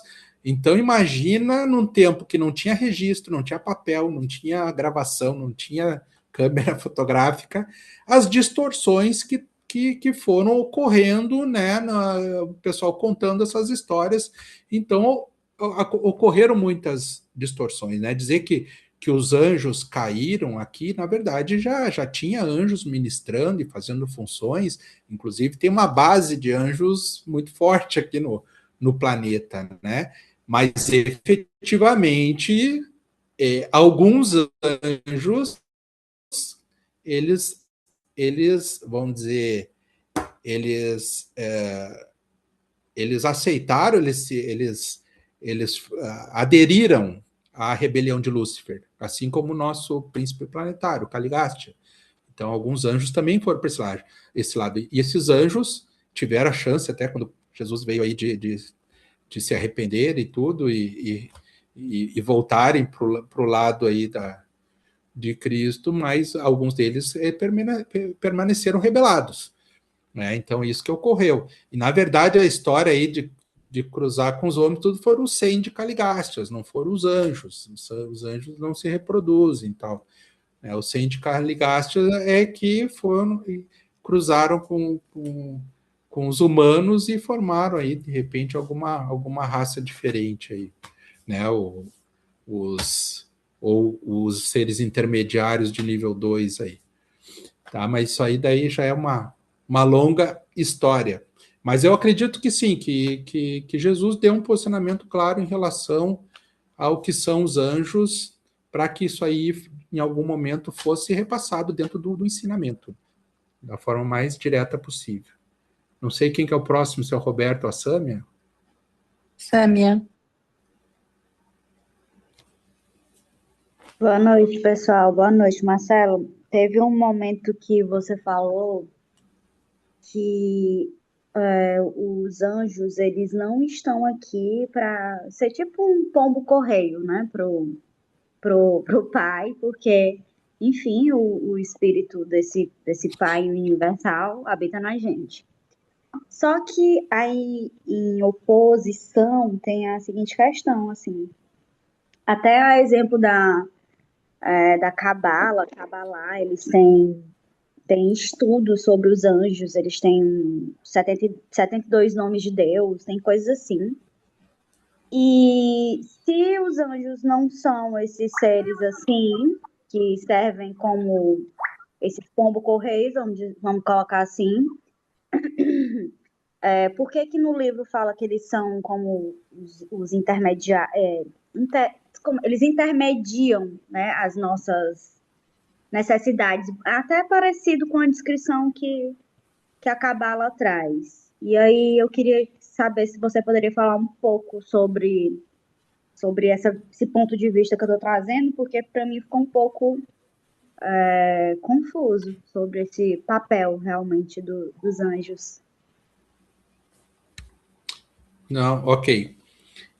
Ali no texto fala assim que para Deus saber notícias nossas não precisa ter um espião que vai contar e tal, porque, né, Deus já sabe tudo, ele está dentro de cada um de nós, né? Então é nesse sentido que fala que ele não precisa, vamos dizer, fazer essa captação de informações para levar adiante, né? Agora sim, ó, tem várias funções aí dos anjos, né? Eu acredito que o anjo ele não pode assim, ó, interferir, né? Ficou bem claro que ele está ali na torcida, ele está de alguma forma amparando o homem, mas ele não vai ajudar o homem a definir, ele não vai, vamos dizer assim, interferir nas escolhas, no desenvolvimento em si. Mas, de alguma forma, ele está ali apoiando, ministrando. Eu acredito que se tu solicitar alguma coisa para o teu anjo da guarda, né, principalmente que não seja coisas assim materiais, mas se for assim conforto, amparo e tudo, vai ter essa onda de amparo, de amor, de carinho, tu vai se sentir cuidado em algum aspecto, né? E eu acho que é mais nesse sentido aí que eles não assim não estão intermediando, mas muitas vezes eles têm funções práticas no processo, né? Como essa função de ser o guardião da alma no processo de transição, de ser essa conexão entre os mundos, tanto se deslocando entre mundos, tanto fazendo o processo de comunicação também à distância, né? Então, os anjos é uma coisa muito complexa, na verdade, né? São várias ordens de seres e de funções. Então, tu citou aí que tem 72 nomes de Deus, eu nunca contei todas as ordens aí, mas são bastante tipos de anjos que estão em todo o processo, que o universo é muito, a criação toda é muito complexa, né? Então tem várias funções, vários lugares, várias situações onde os anjos estão atuando, seja ministrando, seja fazendo algumas tarefas aí. Então, só mais uma coisinha. E no caso, o livro fala que os anjos eles estão aqui para nos ajudarem na nossa vida material, porque assim, às vezes quando se fala de anjos, sempre fala desse lance assim, se não for uma coisa material, aí você pode pedir, mas se for um negocinho assim, um confortinho, uma ideiazinha, aí eles podem te ajudar, como se na vida material fosse uma ideia excluída do anjo poder ajudar numa doença, numa dificuldade, numa conquista, numa coisa de conforto físico mesmo. Não estou falando de uma pessoa gananciosa, não é o tema. Mas é esquisito isso, entende? Porque, assim, os anjos, eles estão aqui e estão nos guiando para a gente atingir, sei lá, Deus. E tem várias maneiras de se atingir a espiritualidade, Deus, ficar mais aberto. Inclui a vida material. Eu considero assim, ó. Tu acha que a tua vida ela é melhor ou pior se tu tiver amigos? Se tu tiver pessoas que estão torcendo por ti, pessoas que podem te consolar, que podem te amparar, É claro que quando a gente fala de amigos, de seres como nós, a gente tem a possibilidade da interação pessoal, da interação física, de olhar nos olhos da pessoa, de falar, de ouvir, mas eu acredito que quando tu realmente acredita, entende o que são os anjos, entende que eles estão ali te assessorando, e tu consegue daí estabelecer uma ligação concreta com teu anjo, que é uma ligação nesse sentido de amizade. Ele não é um mágico que vai te resolver a vida, vai te eliminar os problemas, mas vai fazer aquele papel realmente daquele amigo que está ali para te ouvir, para te apoiar e para te passar força, segurança, conforto, né? Então, essa relação que tu vai estabelecer com o teu anjo, ela vai depender muito do teu sentimento, de tu realmente transformar esse conhecimento de anjos numa presença real e constante. De tu entender que, de repente, no início lá do teu desenvolvimento, o anjo nem te dava muita bola, porque era um para 1.000, um para 500, depois um para 100, mas de repente tu já está assim compartilhando um anjo para 10, entendeu? Aí ele vai ter mais tempo para ti, vai estar mais perto, vai estar mais acessível. Então, naqueles momentos que tu tá sozinha, que tu tá querendo compartilhar, que tu tem algum sentimento, alguma coisa, por que não conversar com teu anjo?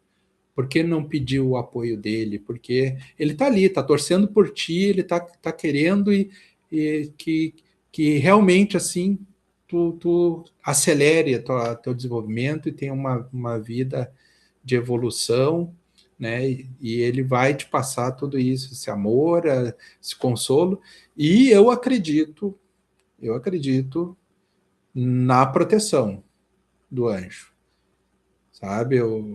Na minha vida, várias vezes eu já passei assim por momentos que poderia ter dado algum problema e não sei não se o anjo não deu uma cutucadinha, tipo assim, ó, acorda, olha ali, né? Então, eu sinto também muitas vezes intuições, né?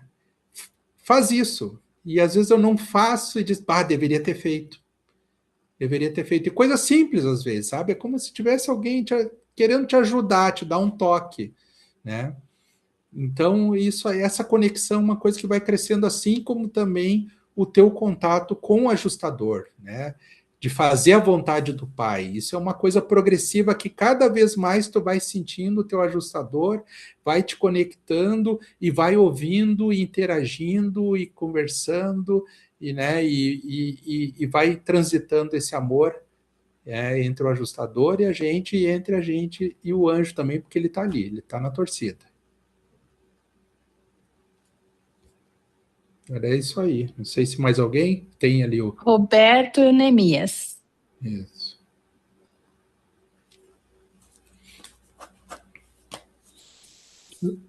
Sou eu? Eu primeiro, Celi? Sim, você e depois o Neemias.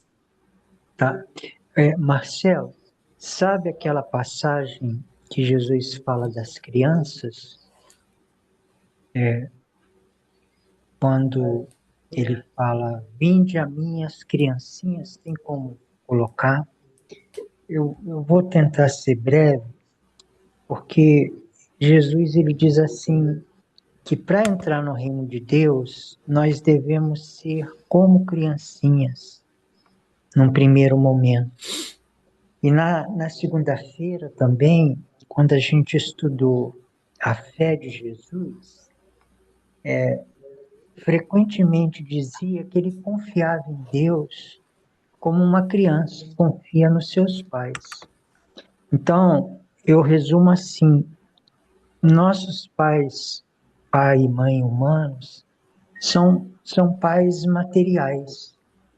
E a criança, diante do pai e da mãe, ela tem essa atitude de pequenez, de humildade, de receptividade para o que vem do pai e da mãe.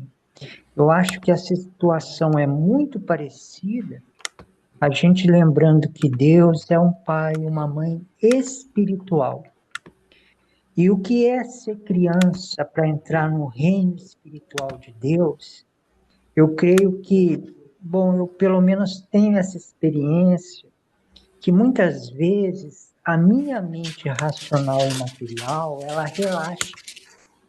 E nesses momentos que eu não estou muito centrado no meu ego material, parece que a minha mente fica mais receptiva. E é quando eu vivo os momentos mais sublimes de inspiração espiritual. Então, olha, ele diz que em verdade eu vos digo, aquele que não receber o reino de Deus como uma criança pequena, dificilmente irá entrar nele para crescer e alcançar a estatura plena da maturidade espiritual. Em outros momentos, Jesus diz: Deus é espírito e o reino de Deus é espiritual. Então, eu acho que quando a nossa mente, o nosso eu material, se torna humilde, é quando a gente se torna receptivo como uma criança para a influência espiritual do nosso pai, da nossa mãe divina.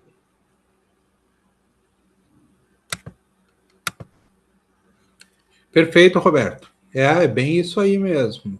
Essa questão aí da humildade, como eu falei, né? Quando a gente for para o mundo espiritual, nós vamos estar no nível de criancinhas lá. O Neemias, Boa noite, pessoal. Boa noite, Marcelo. boa É, noite.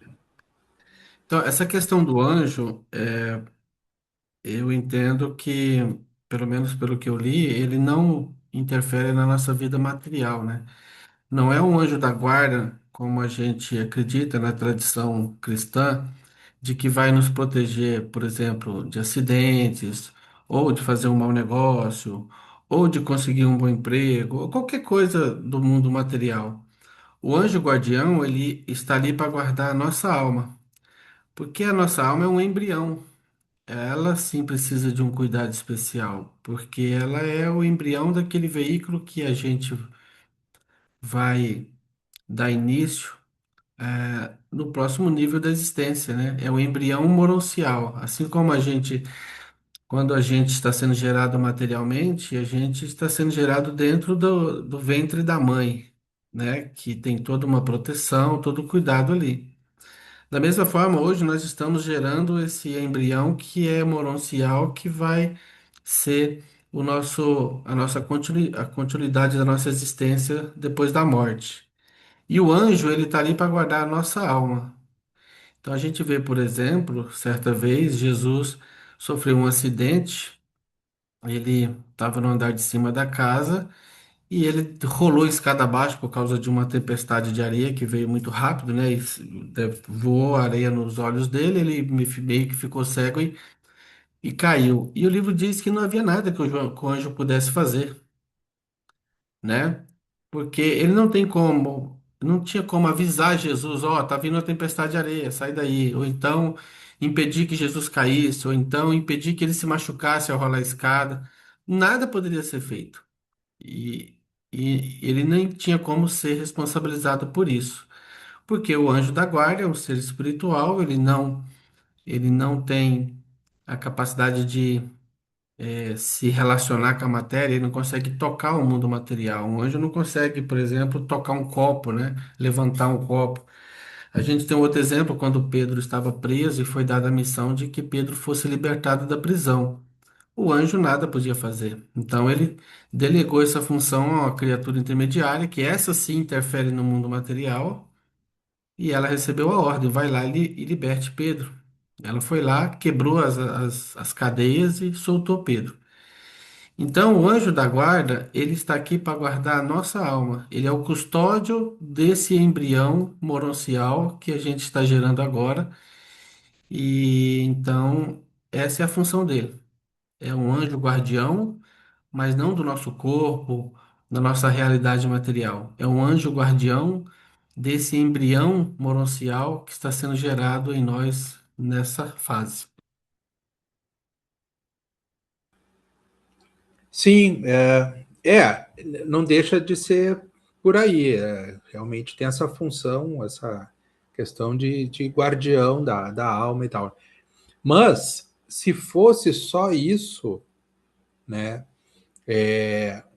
o anjo só ia aparecer no finalzinho. O cara tá morrendo, então agora eu vou aparecer, porque agora vai ser minha função. Eu acho que a gente tem que aprofundar a questão e entender o que é a tal da ministração, né? Porque o texto fala, olha, os anjos são ministradores e tal, né? Claro que tem toda essa crença que leva para um lado assim, né? Que o anjo está ali, que está ajudando, que está avisando e tal. Mas o que é a ministração em si, né? É que entre os anjos não tem só os guardiães, né? Nós tem anjos transportadores, anjos registradores e várias classes de anjos, né? A lista é enorme. Então, a classe dos anjos são ministradores porque são os serviçais do universo. Você precisa de um trabalho, você precisa mandar uma mensagem, você precisa transportar alguém, você precisa registrar uma informação, você precisa. Então, eles são ministradores nesse sentido, eles são os trabalhadores do universo. Agora, como guardião, é o guardião do nosso destino. Qual que é o nosso destino? A realidade monancial, que é a vida após a morte. Ele não é um guardião da nossa vida material. Se fosse assim, cada pessoa que morre de acidente seria a falha de um anjo. E os anjos não falham, né? Então, os acidentes acontecem e os anjos não podem fazer nada. Não há nada que possa ser feito, porque eles não interferem na realidade material. Mas tem essa explicação no É, livro, que não é o assunto do sim, sim. momento, mas tem, É, sim. é mais ou menos a analogia que eu fiz com a questão do amigo, né?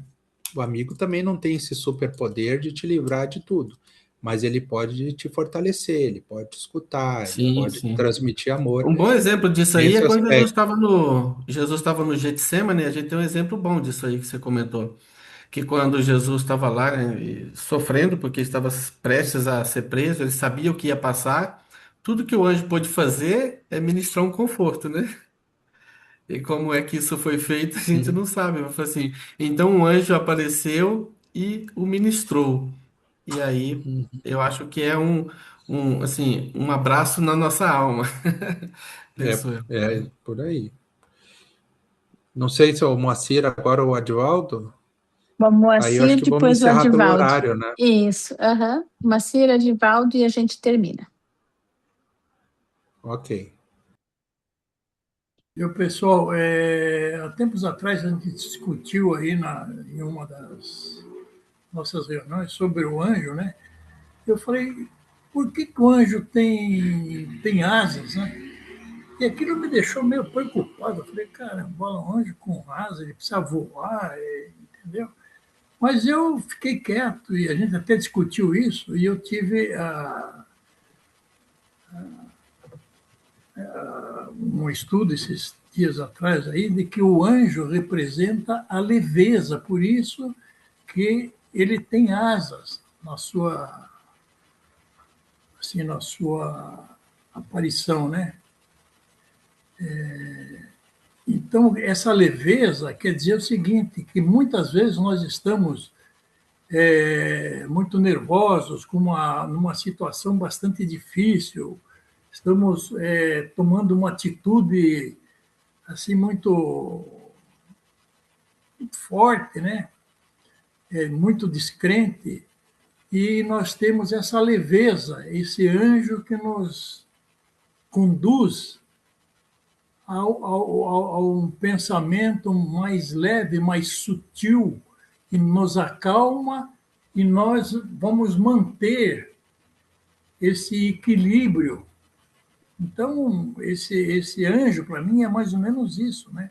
Então, a simbologia dele é a asa, por isso a sua leveza, né?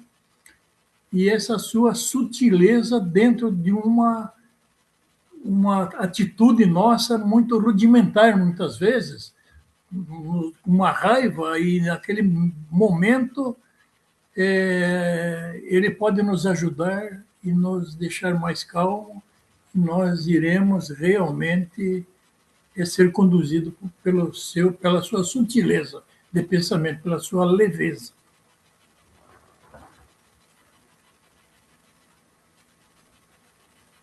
Marcelo, eu não sei da onde que veio a origem dessa figura aí das asas, né?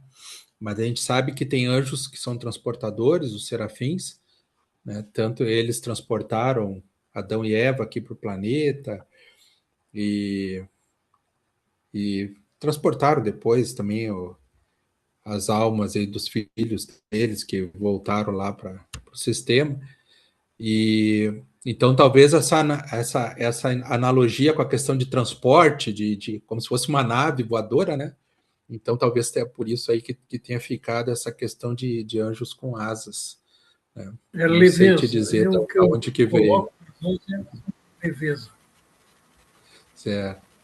Beleza. O Advaldo, para encerrar, então.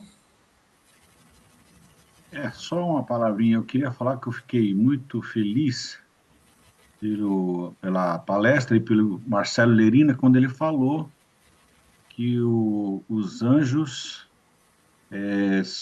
vão nos levar. Então, eu já fiquei até viajando aqui, né? Depois que eu morrer, eu vou ter um anjo que vai me levar. E fiquei com raiva do Neemias, caramba. O Neemias nunca fala nada, e quando vem fala que o anjo não ajuda, não interfere, nada, Neemias. Poxa vida, viu? Claro que é uma brincadeira, né? Eu entendi muito bem o que você falou. E hoje eu passei uma aprovação danada aqui, que eu tinha que fazer uma prova que envolvia muita matemática, muita coisa, e minha cabeça já estava estourando, né? Eu estava até pensando agora, porra, o anjo veio que me ajudou, porque teve uma hora que as equações ficaram boas na minha cabeça, acertei tudo. Então, não sei, eu acho que foi o intermediário que me ajudou, né, Neemias? Não foi esse anjo aí que você não ajuda nas equações, não, né? Se você teve alguma Intermediário ajuda, matemático. se você teve alguma ajuda sobrenatural, provavelmente é no reino espiritual e não no material, né? Porque nós temos o anjo, que é espiritual, o ajudador espiritual. Se foi no reino material, só se for criatura intermediária. Você é um quebrador de paradigmas, é isso que você é, viu? Eu estava até hoje crente que eu tinha um anjo da guarda, que de vez em quando ele vem sussurrar alguma coisa aqui no meu ouvido, mais um que foi por terra. Mas está muito bem explicado. Obrigado, viu? Gente, muito bom. Obrigado, boa noite. Então tá, pessoal, eu agradeço aí. Me desculpa aí que até a gente estendeu um pouco além do tempo aí, devido também às interações. Foram assim, um pedaço de documento muito pequeno, mas muito rico, né, em assuntos e muito profundos, que daria muito pano para manga aí. Então agradeço a paciência de todos, as colaborações e até a próxima. Obrigada, Marcelo.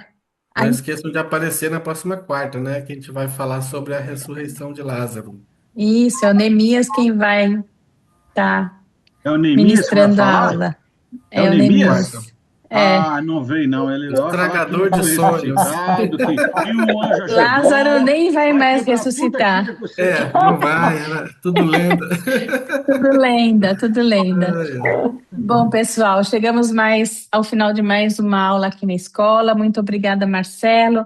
As aulas que terminam mais tarde é porque o pessoal se interessa mais e pergunta mais e participa mais. Então, parabéns, você conseguiu isso do pessoal aqui na sala. E na semana que vem, o Neemias vai estar falando sobre a ressurreição de Lázaro.